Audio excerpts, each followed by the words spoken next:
What's going on, Aces? Welcome back to the channel. I hope that everybody is enjoying their weekend. So Kim Zolciak is back in the blogs, y'all, and she is being subpoenaed by the man whose wife she's dating currently, her boyfriend's wife. So the article says that Kim Zolciak is in a serious relationship, her first in splitting from Corey Bierman, though it's not without its own drama because she's dating the guy whose estranged wife subpoenaed her in their own $100 million divorce proceedings. So here's the deal: a woman named Jillian Green sent legal documents to Kim calling on her to provide a disposition in her divorce case with Kyle Mowitz, requesting communications between them and other information. Listen, if it's $100 million on the line, I honestly don't blame her. Okay, now I know Kim ain't gonna get with nobody who don't have no money, and since Croy doesn't, she spent all his money and gambled it away allegedly. She had to move on to greener pastures, but now she's getting caught up in a legal case and divorce proceedings. So sources with direct knowledge tell us that Kim and Kyle are an item, which explains her connection to the divorcing couple. Now, as we know, Kim Zolciak has no problem dating a married man. Nene told her a long time ago, close your legs to married men. She didn't get that memo. She's moved on to a new married man. We're told Zolciak and Mowitz started dating in the spring of 2025, in April or May. The two seem very happy together and their relationship seems super serious. Our sources say that the two spend a ton of time together, but Zolciak still has her own residence where she lives, so don't back up the U-Haul just yet. And where does Zolciak live? Because I heard Corey got put out of that house in Atlanta. I don't know, but if they say she has her own spot, okay. Worth noting, so sources tell us that the two only began dating after both had filed for divorce. No overlap and no cheating. Did Kim's publicist write this? Okay, that's what the article says, is what it says. We're told that Kim waited about 20 months after filing before jumping back into the dating scene. Okay, well, that's what Kim said, and that's what she said. This is Kim's first serious relationship since she separated from Croy. Our sources add she looks like she's getting back on the horse after her breakup. According to the deposition from Jillian and Kyle's divorce, Jillian testified that she kissed another man during a Vegas trip in May of 2024. Jillian also testified during the deposition that Kim had nothing to do with the demise of Jillian and Kyle's marriage. As we told you, Zolciak said that she was subpoenaed at her son's school last month. Oh, that's nasty work.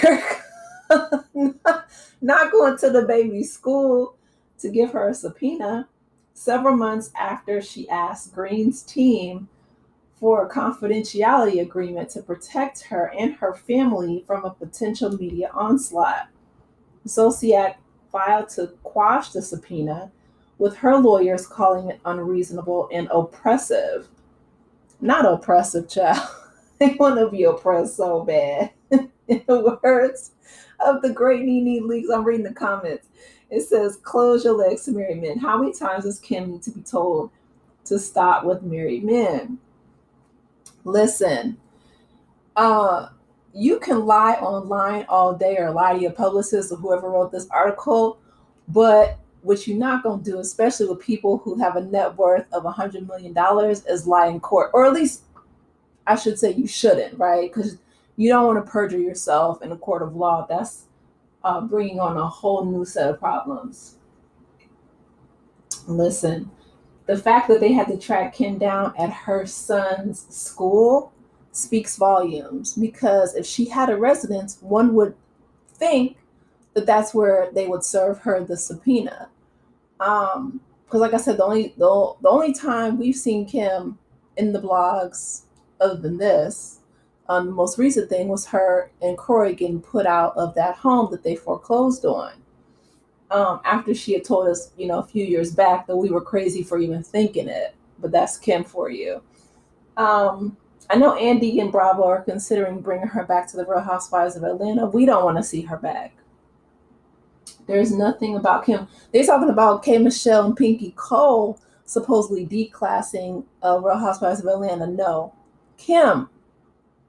Kim was one of the biggest stains of on the Real Housewives of Atlanta. Not to mention, she went backstage during her last season and said that no other white woman would want to film with African American women, and Croy had a pew pew back there. She barely showed up for work. If she wasn't pregnant, she had a plastic red cup in her hand and, lying on Nene, and just that whole family is a mess. Let her stay over there with Kyle, and the ex-wife, giving her subpoenas for court. But we don't want to see her back on our TV screens. We really, truly don't. I want to know what's going on with these court proceedings, though, because one thing that rich people do is they have very good lawyers, right? I mean, Diddy himself got off on RICO charges when he's been committing felonies for decades, but he had several legal teams. His money was long after he stole allegedly most of it from his bad boy artist, but the legal teams got most of that. But his lawyers got him the best deal possible. He didn't get put away for life like a lot of people were thinking that he should have been. So with this, if they are giving her subpoenas at her son's school, that tells me that she's much more involved than she may have liked to have been, right? She probably thought that she had hit a new lick, a new $100 million lick with Kyle, but Jillian said, not so fast. I'm sure she wants half or more of that 100 million. And so she has to get Kim out of the way in order to get that. That's what she's going to do. Serve him a subpoena at her son's school or whatever the case may be. Listen, when it comes to a coin, that's a cute coin too, by the way, $100 million, especially in this economy. She's absolutely going to do what she needs to do, and I don't blame her because that's the wife. Again, if she had listened to Nene all them years back when she was messing with Big Papa, she wouldn't have ruined Croy's life, and she wouldn't have been moved on to Kyle and his wife Jillian. But nevertheless, I'm going to keep you guys updated as this progresses. But this is interesting. This is very interesting.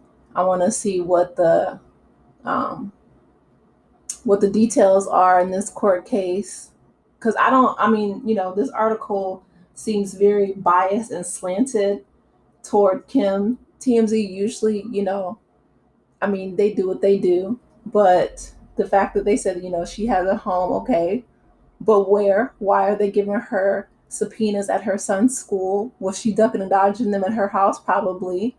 That sounds like Kim.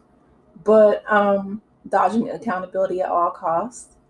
But listen, Jillian said, what you're not going to do is you're not going to gamble away my ex-husband's $100 million. I don't think so. Just because Kim ran through Croy's money, okay, and gambled it all away does not mean and spend up all of Big Papa's money. She said third time is not going to be the charm over here. What you're not going to do is spend up that money, at least not until she gets her half or more out of that divorce proceedings.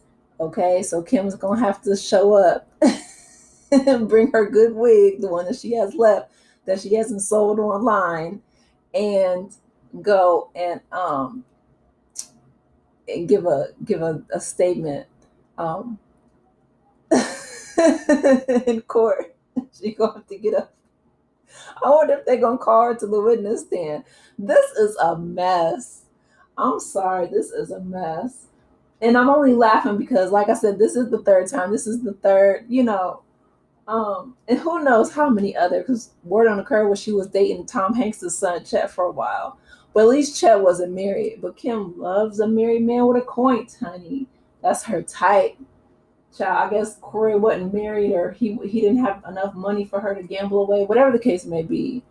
But child, listen, she found a man who had $100 million. She didn't care about that wife. That wife said, What you're not gonna do is duck and dodge this subpoena. We gonna serve you.